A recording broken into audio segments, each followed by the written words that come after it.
امروز میخوایم بدونیم که تفاوت آدم‌های وابسته و دلبسته تو چیه. افرادی که وابسته‌اند یعنی افرادی هستند که برای رفع نیازهای عاطفی یا روانی یا حتی فیزیک خودشون به شدت به یک نفر متکی‌اند. یعنی بدون حضور اون فرد احساس چی میکنن؟ ناتوانایی و پوچی میکنن.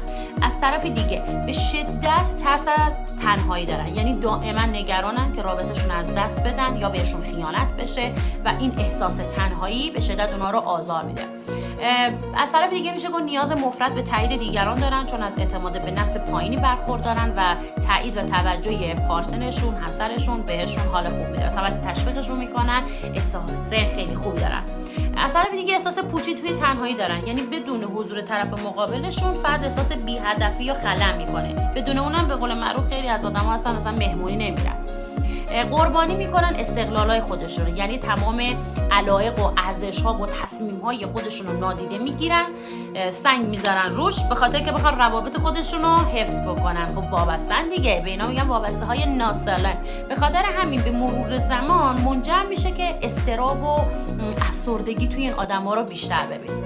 حالا افرادی که دلبستگی دارن اونایی که یک پیوند عاطفی سالم دارن که این پیوند عاطفی هم بین افراد شکل میگیره، یعنی بر اساس اون اعتماد و امنیت و حمایت متقابلی هستش که باعث میشه دلبستگی ها سالم باشه.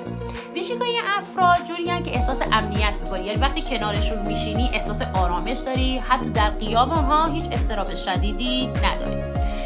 هر دو طرف فضای شخصی و آزادی عمل دارن، یعنی به همدیگه احترام میذارن، به خاطر اون عشق و حمایتی که دارن باعث میشه رشد فردی هم در مقابلش ایجاد بشه، بلکه یعنی حتی عدم وجودشون هم بعضی اوقات مشوق میشه که بتونن به یک سری پیشرفت‌ها برسن، به خاطر اینکه اعتماد دارن.